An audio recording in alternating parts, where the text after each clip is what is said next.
How's it going, guys? Name Maven here. And before we start the review, I just want to let you know there's going to be some spoilers in it.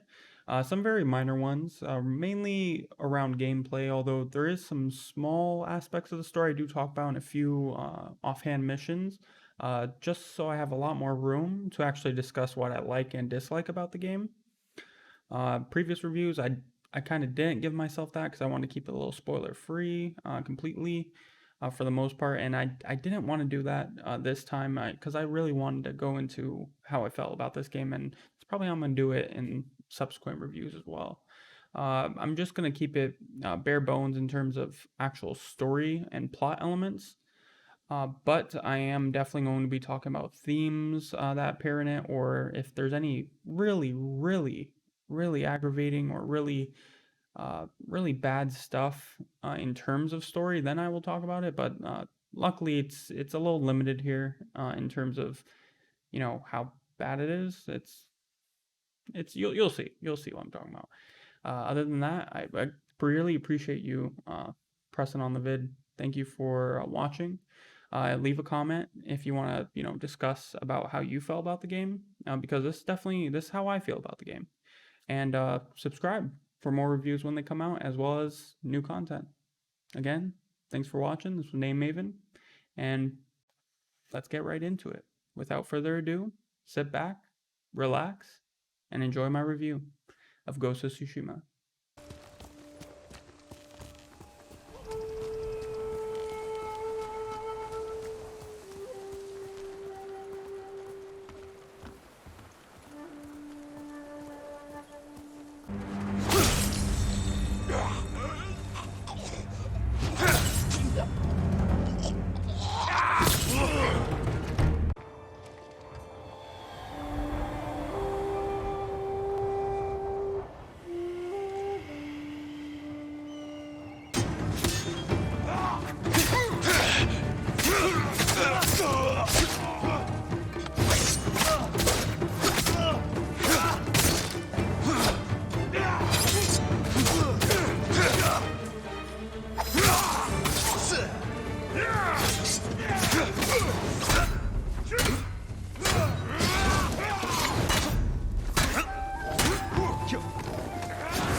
Ghost of Tsushima brings forth a spectacular art style with environments to match, and a combat system that, although isn't as deep as I wanted it, does a good job of being fun, even challenging at times. The story follows a samurai named Jin, who is the head of Clan Sakai. Following a crushing defeat from the Mongols, he is one of the last samurai on Tsushima Islands, and you follow him as he tries to take back his home from the invaders. The story given to us is relayed through a stylistic choice that tries to pay homage to the famous Japanese screenwriter and film director Akira Kurosawa. Although I personally have not watched any of his films, I do have to say I enjoy the way they directed the cutscenes in the game. The story itself is average, as the things unfold is predictable and sometimes uninteresting. I wasn't interested in really any of the characters. There wasn't any meaningful characterization in my opinion. Their backstories and motivations were just not fleshed out enough for me. Somewhat at the beginning of the game, you choose the name for your horse you use for the length of the game. And sadly, none of it really pans out from that choice. What they wanted to achieve with giving us the choice to name it was not realized at all when, at a point in the story, it's clear the reason they gave you the choice. It just falls flat for me. The game is lacking in what I would consider interesting or engaging quests. Called tales, in-game they're usually cut and dry. Go here and kill these Mongols or rescue these villagers. Although I have to say there are a few that stand out in comparison, like the side character quests.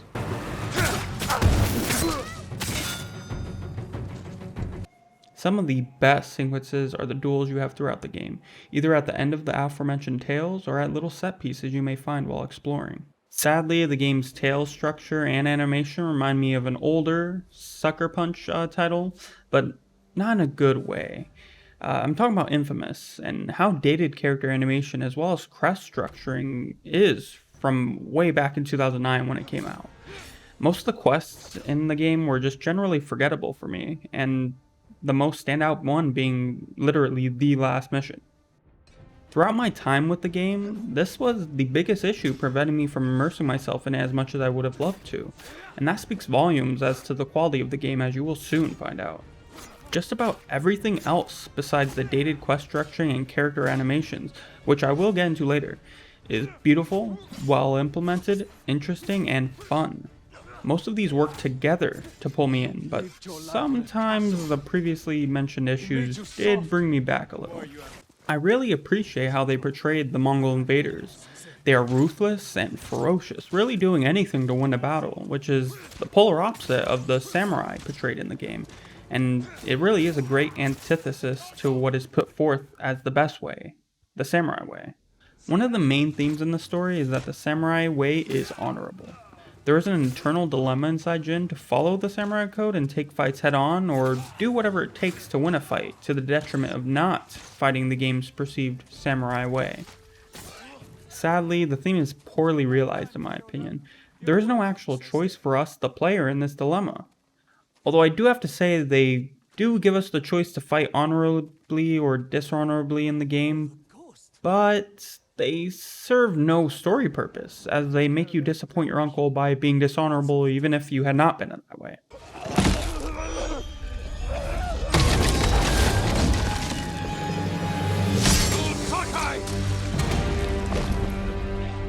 Run, cowards! Jin, what are you doing? Clearing the way. Not like that. Never like that. Throughout the game, being silent and killing Mongols is forced upon you at certain points, which is just a lost opportunity to perhaps have had a system in place that changed the type of ending you could have. Being honorable could have led you to become a legendary samurai, while doing the opposite can make you into the stealthy avenger of Tsushima they kind of force you into. Just seems like a missed opportunity. Adding an interesting mechanic like that could have helped the game's story appeal tremendously.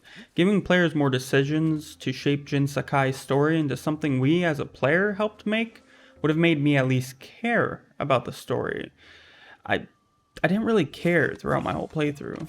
The story is not strong here in my opinion, and it's the biggest negative I actually have for the game. Nothing else disappoints me nearly as much. It really is just disappointing that Sucker Punch held back some punches, pun intended, when it came to the story. But luckily, they did bring out some of the big guns when it came to pretty much everything else. Mentioning everything else kind of makes a great transition to talk about everything else, like gameplay.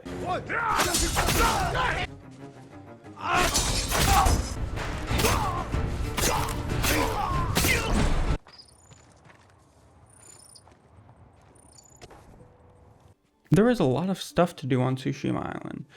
Duels and beautiful set pieces, writing haikus, cutting bamboo, following cute foxes, just to name a few that I found interesting, and in the case of the fox, adorable as fuck.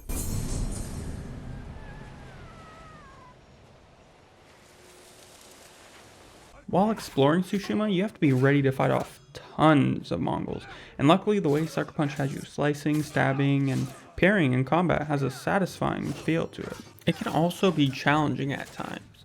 Most battles made me feel like a badass samurai. The combat in the game is fluid, more so than I was honestly expecting.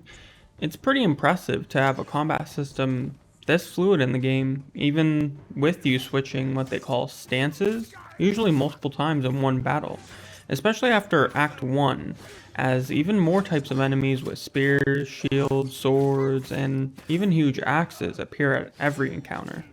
There are 5 stances in the game, each requiring increasing amounts of renown to unlock, and all are used to counter the aforementioned enemies with those weapon types. Quick and good use of switching between the stances is key for winning most fights. There are a few ways to unlock renown: completing tales, killing Mongol commanders, and freeing villages, among just a few others. The renown system is really just a leveling system called by a different name, and it's not one I'm particularly against, especially in this game's context. If anything, the way they reskinned and hid your standard RPG leveling system in Renown fits the style of the game, so they get kudos for that.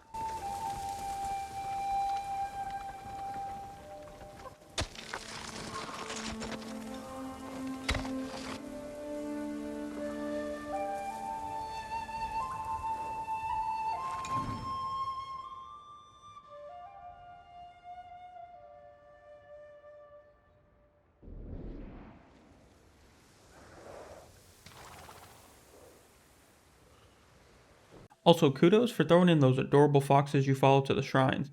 They are totally adorable, and you can pet them. I'd also like to mention that the little hop they do after you pet them makes me want to pet them every single time. It makes me want to pet them 10 times more than that.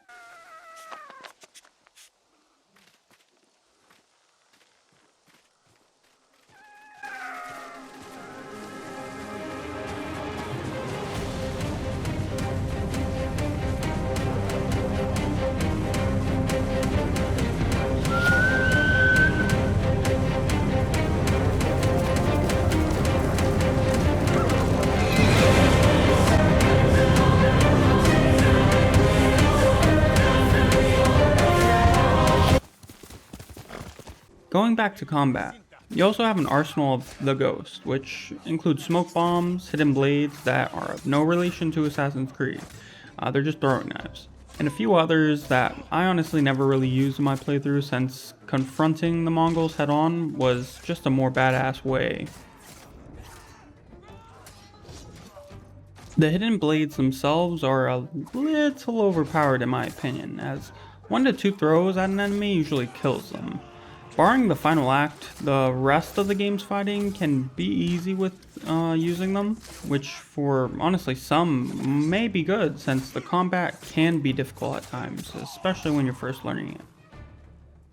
The combat mechanics can be fun and was fun throughout my whole playthrough, but I would have loved to see a deeper system for combat. Perhaps something similar to what they did for your sword, in which you receive and can find what are gems you socket into the sword, and it gives you different bonuses. Maybe you add some type of training scroll to unlock a specific ability or moveset that changes the way the stance plays, giving it more damage but making it slower, or the opposite, and having the style be a flurry of slices that do little damage. Just a little something more would have gone a long way to making the combat even more enjoyable than it is to me. In the game, there are shops that take a currency that is literally named supplies, and materials like iron and U-logs that you find throughout Tsushima to craft these upgrades for your swords, bows, and armor. Let me be of use. Sharper than ever. Apologies. You don't have what we need to do the work. You can get different armor by playing certain tales in the game, and they all give you various boosts, like making you shoot your bow faster or be harder to detect. They generally have different looks as well, some looking like a whole set of samurai armor, and some made for stealth just being made out of regular clothes. When upgrading these armors at the armorer, you generally unlock more of the costume, especially in the samurai armor sets, as you start with just basic protection to having the very recognizable full samurai attire. You can also write haikus at certain areas in the game, although they have no gameplay reason, and you have to pick from pre-made lines. You usually get a handband from doing them, but not only are they very basic ones, but the haikus themselves are usually nonsensical.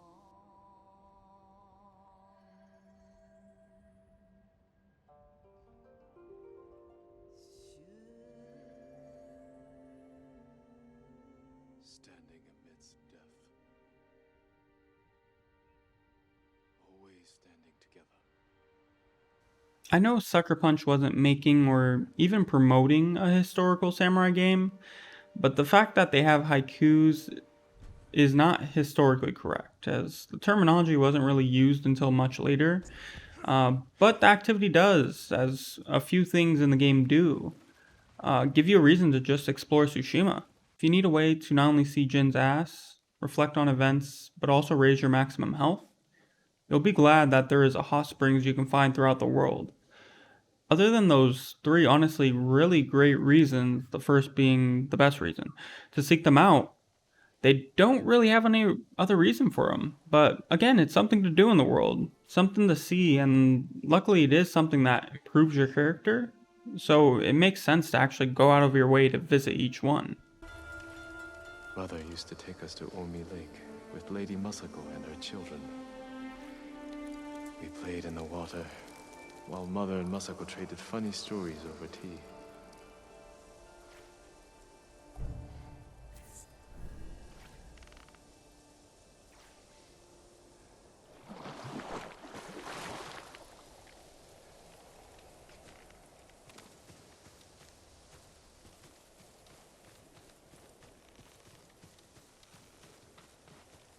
A great thing Ghost of Tsushima does is introduce you to all of its smaller things to look for to improve your character. Following the main tale shows you each of the small things to do, as well as small tooltips that periodically appear if you are near like a bamboo strike, a shrine, or if you're near a hot spring. Another way they help players just explore the world is by having this small yellow bird that will periodically appear while exploring to guide you directly to the affirmation places. I really appreciate that they have a small helping hand to help find these things when the map itself is pretty big. The game is split into 3 main acts that after completion unlocks another part of the island, with each one being somewhat smaller than the previous one. The map is really big, especially since Sucker Punch seems to have made the horse travel somewhat slow. That's what it feels like to me at least. The quick 7 button presses that comprise the bamboo strikes that populate Tsushima are relatively easy to do, at least for me, and provide a quick boost to your overall focus, which then can be used to heal your character and perform special techniques you can earn from doing mythic tales.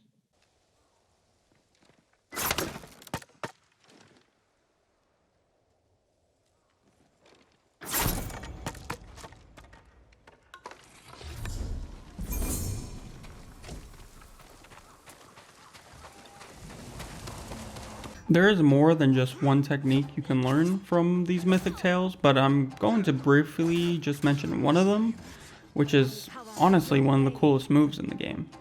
This move, called the Dance of Wrath, yeah, really cool name, right?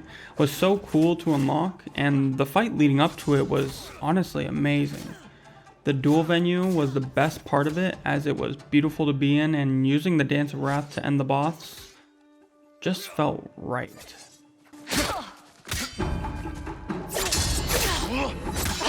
What are you doing? Learning. I know how to defeat you. No, you will die. You are a great warrior. But you let rage blind you to the true enemy. The Dance of Wrath belongs to me now. I use it as you should have. Besides your samurai stances and your ghost weapons, you also have 2 different bows and a blow dart you will have the opportunity to use throughout the game.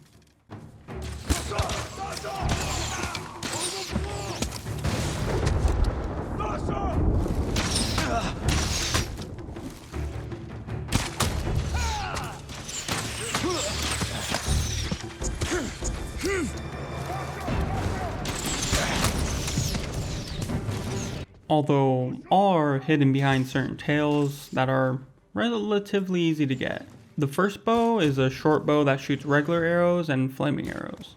The second bow is a long bow that shoots different arrows from the short bow and is available through a particular tail, which isn't really that hard, and it does expand your options for range combat.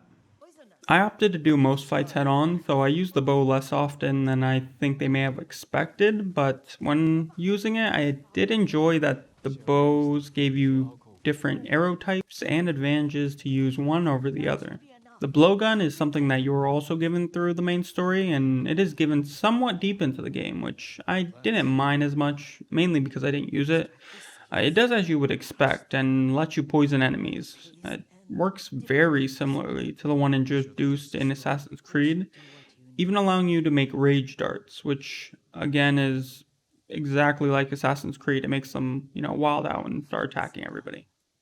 Different from the bows, I actually use this much less than the bows, only using when I was actually forced to, and opting to not do the tails to unlock different types of darts, as the ones in the game didn't sound interesting to use in the way I was personally enjoying the game. He will regret what he did to Sadamune and the others. I just want his head. And the price that goes with it. How much farther? It's around here somewhere. Let me get my bearings. Hurry up. I don't want to lose him. Tsushima is under siege from occupying Mongol forces, and Sucker Punch really made it feel that the Mongols were endless and there in force. No matter where you are very likely to run into squads of Mongols either just roaming the countryside or occupying the villages. Sometimes they even make their own camps to really establish their presence in Tsushima. I appreciate the attention to detail given to how the Mongols are using the people of Tsushima to maintain their army's forces, even going so far as to casually explain where they are getting all the wood you see used to make barricades all over Mongol occupied areas. Little details like that usually are not thought about, and I really appreciate that they made the time to include them in an industry with tons of content regularly cut from games to just be repackaged as DLC. Exploring Tsushima is great. It feels like the majority of people you meet are either in no shape to help you, or are actively trying to take your head. While beautiful, it also has a sense of foreboding, as well as a feeling of urgency, since everything feels as if it's on fire and you're not enough for how big a fire it is. Yet.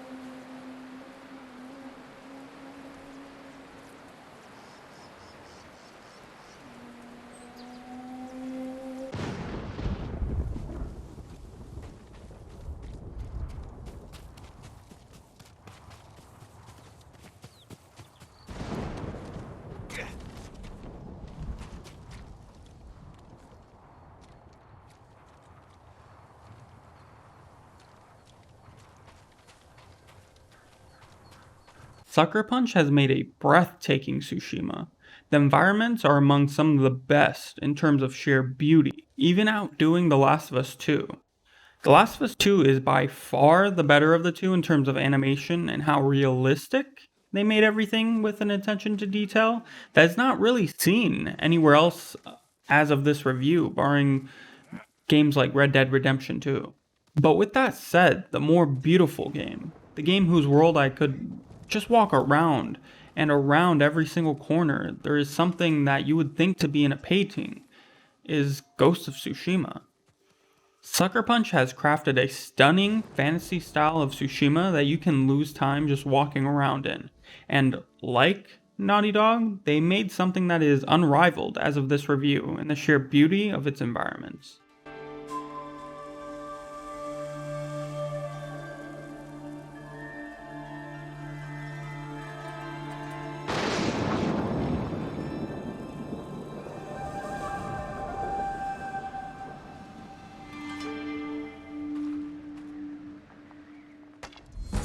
Like I mentioned before, the animations for characters, specifically the in-game cutscenes and just normal interactions, are pretty dated looking.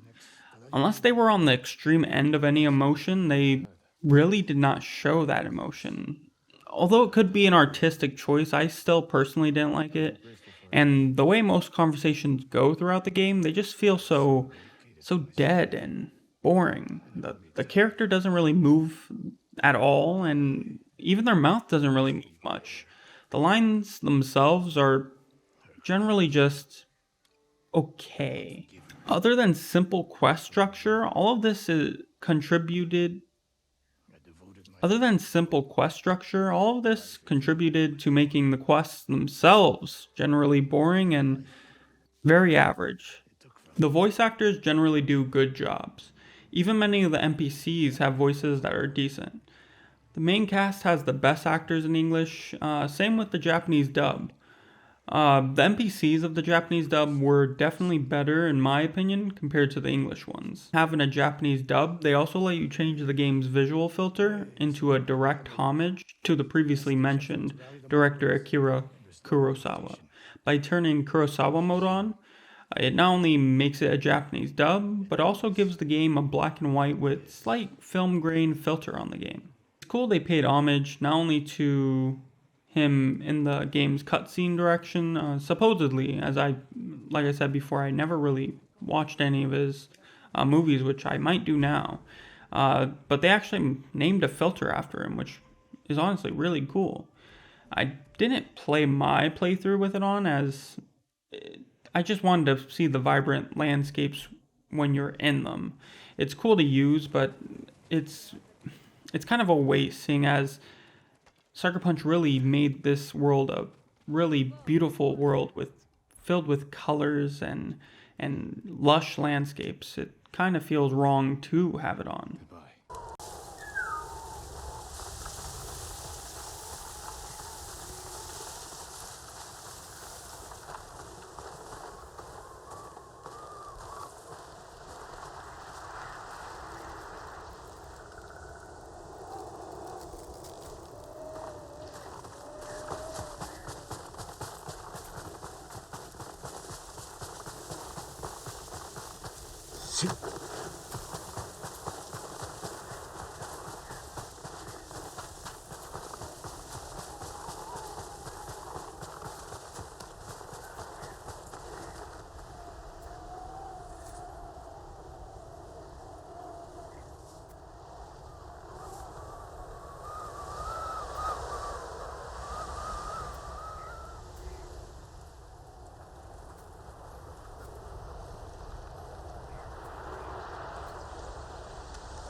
A cool feature that's in the game, which can help you capture the beautiful environments, is the photo mode, which is honestly very comprehensive, letting you customize almost everything from the filters that can add film grain, make everything red, black and white, with even more options than that. You can change the wind, its direction, the weather. You can even add effects like flying leaves or birds, and you even have more effects than that.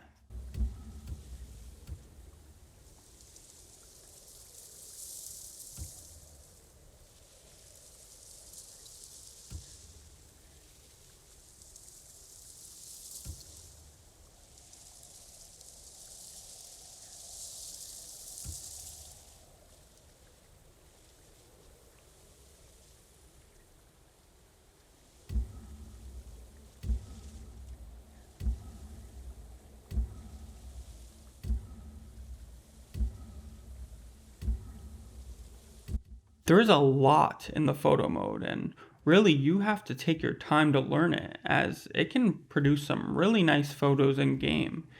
These are just a few I took that I thought were nice.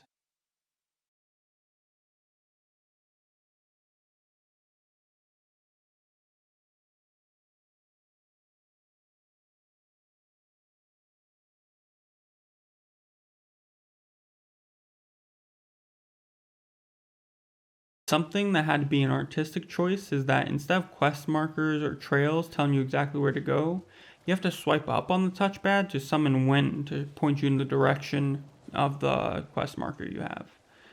The way that they implemented it not only works the majority of the time, but it really fits the art style to a T. So much so that I have to commend them on that. And another nice thing that you can do on the touchpad is play a flute. You can bow, and you can also put away your sword and take it out. There are only a few songs to play on the flute, but it's a cool little mechanic, and finding those songs does give you something else to do in the world that's already filled with a good amount of side quests, some activities like bamboo shoots, and beautiful vistas along with the Mongols that kind of just roam the countryside. I do want to say that the touchpad controls, although a cool idea, the functionality of it was sometimes a bit buggy. Once in a great while, it wouldn't register swipes, although almost all the time it did. The crazy thing is that we haven't even talked about customization yet. You get to wear different armors that not only gives you different bonuses that are particular to that armor, but you also get to change the color of them by going to dye makers and buying dyes of various colors and color combinations. You also can change your sword too, but you have to find it just sitting there in the world. If you want to actually purchase dyes, you have to be on the lookout for flowers. Not any in regards to the color, just flowers in general. They are all used to purchase any dye that you want. So, what else? Well, at least in my playthrough, I didn't come across much bugs, although there is this pretty funny one that I can show you.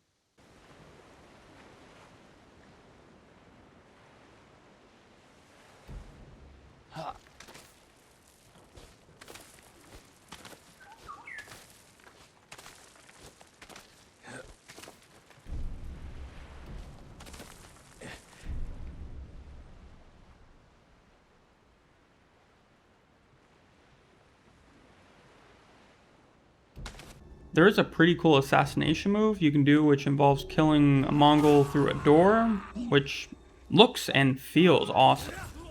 Something that's pretty hilarious to think about is if you press triangle, like at least I did accidentally when trying to interact with a door, you can chop right through it, and sometimes it happens to be a room someone is in, and I just can't help but think what could possibly be going through their head when a samurai who is armed to the teeth just chops his way into your house. Oh, there is also a 3D surround sound option for audio settings, which is cool to include. I haven't seen many games really offer that. The quality of it's okay. I prefer to not have it on, but someone else might feel otherwise. The game has a decent amount of blood, and the rare dismemberment, especially with the 5th style you eventually get, which I'm not going to spoil, is awesome to see. As of the review, they just added a patch that was after launch that implemented a new harder mode, so perhaps subsequent patches could add some more. That would really help with replayability, as the game gives little reason to really play the whole game again. The pre-rendered cutscenes are notably of higher quality than any other animations in the game, but that's usually been the norm and not the exception. The load times, once you load it up for the first time, any other load screen, if any at all, is very fast. Impressively so. I honestly don't know how they did it.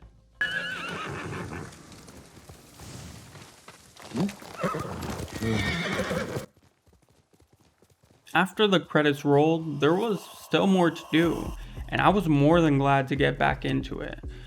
Not for any story, just so I can fight Mongols in the beautiful environment so I can really feel like a badass samurai. Ghost of Tsushima nails the samurai aesthetics and is hands down the best samurai experience I've had to date. Its story is lackluster though, dragging the overall experience down and being the main detractors to my overall rating, but it's then brought up by much of everything else that works together so well, and it gives you just this great overall samurai experience. Ghost of Tsushima is an 8 out of 10, which is honestly the same I gave The Last of Us 2, which is a little weird seeing as I honestly had more fun playing this game than The Last of Us 2. The game is definitely worth the buy, and I recommend you guys to go check it out as I've had my money's worth in my opinion.